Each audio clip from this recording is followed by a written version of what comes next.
नमस्कार। श्री जी ज्योतिष और साहित्य चैनल में आपका स्वागत है। मित्रों, आज लगातार श्रृंखला को आगे बढ़ाते हुए आज आपके सामने एक ऐसा विषय लाया हूँ कि घर में अपने देव स्थल पर अपने पूजा घर को कैसे सुशोभित करें और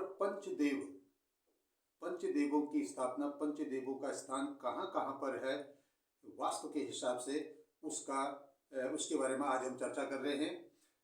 विषय है कि घर में पंचदेव पांच देवों में हमारे आते हैं गणेश जी, माँ दुर्गा, भगवान विष्णु, भगवान शिव, सूर्य नारायण और गणपति। ये 5 पंचदेव की पूजा हम अपने घर में करते हैं। पंचदेव की पूजा करने से ही पूजा पूर्ण मानी जाती है। तो मित्रों, आज ये बहुत बड़ा विषय आपके सामने है कि हम अपने घर में जो हमारे घर में देव स्थल है, उस देव स्थल में, उस पूजा घर में हम इन पंचदेवों का स्थान कहाँ कहाँ पर बनाएं, कैसे कैसे इनको रखें। बहुत अच्छा विषय। मध्ये तु गोविंदः, यदा मध्ये तु गोविंदः आग्नेयानां गणपति यजेत। यदा मध्ये तु गोविंदः आग्नेयां गणपतिम यजेत, यानी अर्थात इसका सीधा अर्थ निकलता है कि मध्य में, बीचों बीच में भगवान विष्णु की मूर्ति रखें, भगवान विष्णु की तस्वीर रखें और आग्नेय कोण में भगवान गणपति की मूर्ति रखें और वायव्य कोण में माँ दुर्गा की मूर्ति रखें। ईशान कोण में भगवान शिव की मूर्ति रखें, भगवान शिव शिवलिंग रखें, भगवान शिव की फोटो रखें, तस्वीर रखें, चित्र रखें, जिसे आपसे अपनी पूजा करना चाहते हैं। और नैऋत्य कोण में भगवान सूर्य नारायण की तस्वीर से सूर्य नारायण की फोटो या तस्वीर या मूर्ति रखें। तो इस प्रकार से हमें अपने घर के पूजा स्थल को सुशोभित करना चाहिए। मध्य में भगवान विष्णु, वायव्य कोण में माँ दुर्गा, ईशान कोण में भगवान शिव, आग्नेय कोण में भगवान गणपति और नैऋत्य कोण में भगवान सूर्य नारायण का स्थान रहना चाहिए। मित्रों, ये मध्य में भगवान विष्णु की फोटो, तस्वीर। अब ये हमने अपने घर में पूजा स्थल को सजा दिया। पूजा स्थल में अपने अपने स्थान पर पंचदेवों को स्थान दे दिया।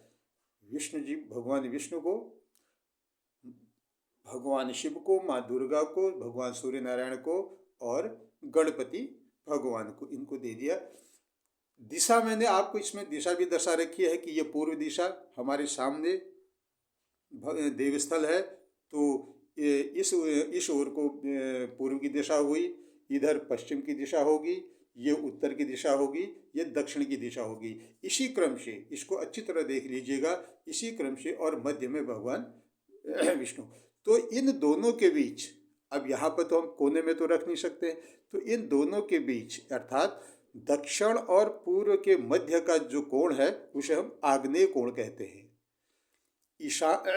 उत्तर और पूर्व के जो बीच का कोण है उसे हम ईशान कोण कहते हैं। और उत्तर और पश्चिम के जो बीच का कोण है उसे हम वायव्य कोण कहते हैं। और पश्चिम और दक्षिण दिशा के जो बीच का कोण है इसे हम नैऋत्य कोण के नाम से जानते हैं।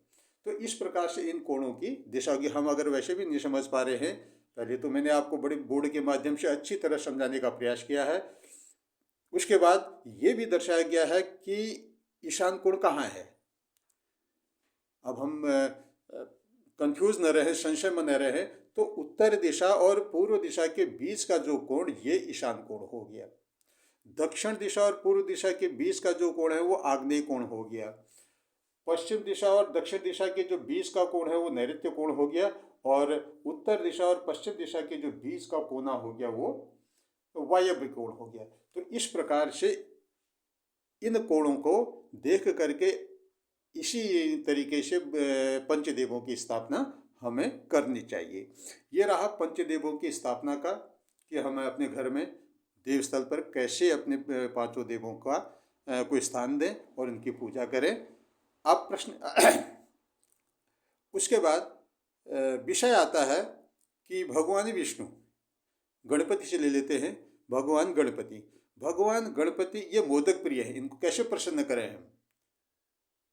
इन पंचदेवों को प्रसन्न कैसे करें, ये किन किन चीज़ों से प्रसन्न होते हैं? तो भगवान गणपति जो होते हैं वो मोदक प्रिय हैं। इनको लड्डू चढ़ाए, मोदक चढ़ाए, 1000 मोदक चढ़ाने पर ये मन वांछित फल प्रदान करते हैं। तो मोदक प्रिय हैं भगवान गणपति। वक्रतुंड महाकाय सूर्यकोटि समप्रभ निर्विघ्नं कुरु मे देवो सर्व कार्येषु सर्वदा, सभी कार्यों को पूर्ण करने वाले, सभी विघ्नों को हरने वाले भगवान गणपति मोदक प्रिय है। इनको मोदक चढ़ाए, ये उनसे प्रसन्न होते हैं। भगवान सूर्य नारायण ये ब्रह्मा के स्वरूप है। ओम ब्रह्म स्वरूपणे श्री सूर्य नारायणाय नमः। ओम ब्रह्म स्वरूपणे श्री सूर्य नारायणाय नमः। तो सूर्य नारायण भगवान सूर्य नारायण नमस्कार प्रिय हैं। ये नमस्कार प्रिय, इनको नमस्कार सुबह भगवान सूर्य नारायण को अर्घ्य दें और अर्घ्य में ओम ऐ सूर्य सहस्रांशो तेजोरासो जगतपति अनुकंप्य माँ भक्त ग्रहण अर्घ्य दिवाकर। और दूसरा, सूर्य नारायण हमारी ऊर्जा, हमें ऊर्जा देते हैं, हमें ताकत देते हैं, हमारे रोगों का नाश करते हैं, हमारे कष्टों का नाश करते हैं, शरीर में जो गलत प्रकार की चीज़ है उनका शमन करते हैं भगवान सूर्य नारायण। और इनका दिन में 3 बार त्रिकाल सूर्य नारायण को नमस्कार किया जाए, भगवान सूर्य को नमस्कार किया जाए, तो ये दरिद्रता को हर लेते हैं, गरीबी को हर लेते हैं और धन धान्य से परिपूर्ण करते हैं। आदित्याय नमस्कारम ये कुर्वन्ति दिने दिने, आदित्याय नमस्कारम ये कुर्वन्ति दिने दिने, जन्मांतर सहस्रेषु दारिद्र्यम नोपजायते। इस प्रकार से भगवान सूर्य नमस्कार प्रिय हैं। तो उनको त्रिकाल यानी सुबह, दोपहर और शाम 3 बार इनको नमस्कार करें, क्योंकि ये नमस्कार प्रिय, इनको नमस्कार अच्छा लगता है। उसके बाद माँ दुर्गा हमारे अर्चन प्रिया हैं। माँ दुर्गा अर्चन प्रिया हैं। अर्चन प्रिया, पुष्पों से अर्चन, लाल फूल इनको चढ़ाएं तो ये अर्चन प्रिय हैं। इनको पुष्प चढ़ाने से, पुष्प से अर्चन करने से ये प्रसन्न होती हैं। उसके बाद भगवान शिव जलधारा प्रिय हैं। भगवान शिव जलधारा प्रिय हैं। शिवलिंग में या शिव परिवार में, पहले शिव परिवार को स्नान कराएं, फिर शिवलिंग यानी भगवान शिव यानी शिवलिंग पर जलधारा प्रवाहित करें। क्यों? क्योंकि ये जलधारा प्रिय हैं। इनमें जितना जलधारा इनमें जल चढ़ाएंगे उतने ही ये प्रसन्न होते हैं। ये भगवान शिव की प्रसन्नता का गुण है। उसके बाद मध्य में भगवान विष्णु परोपकार प्रिय हैं। हम यदि परोपकार का कार्य करते हैं, किसी दुखी का साथ देते हैं, जो कष्ट में रहता है उसका साथ देते हैं, जो नहीं चल पा रहा है उसका हम, यदि भगवान ने आपको धन धान्य से परिपूर्ण कर रखा है तो उसका सहयोग करें। और हर परिस्थिति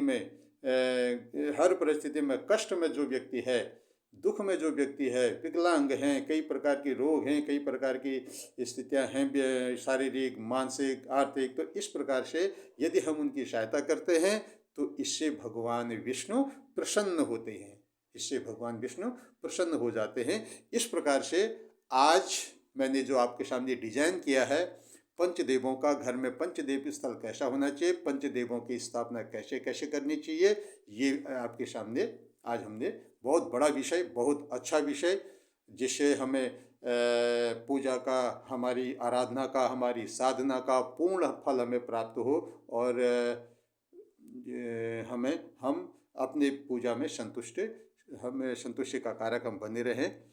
मित्रों, ये विषय रहा पूजा स्थल का, घर में पूजा स्थल का, पंचदेवों की स्थापना कैसे करें। अगला विषय हमारा इसी प्रकार से हम आपको देंगे। मेरे चैनल का इंतज़ार कीजिएगा। मित्रों, यदि आपको ये चैनल अच्छा लगा तो इसे लाइक, शेयर, सब्सक्राइब जरूर कीजिएगा, क्योंकि मेरा भी साहस बढ़ता रहेगा और आपके सामने नए नए विषय लाने का प्रयास करूँगा। धन्यवाद।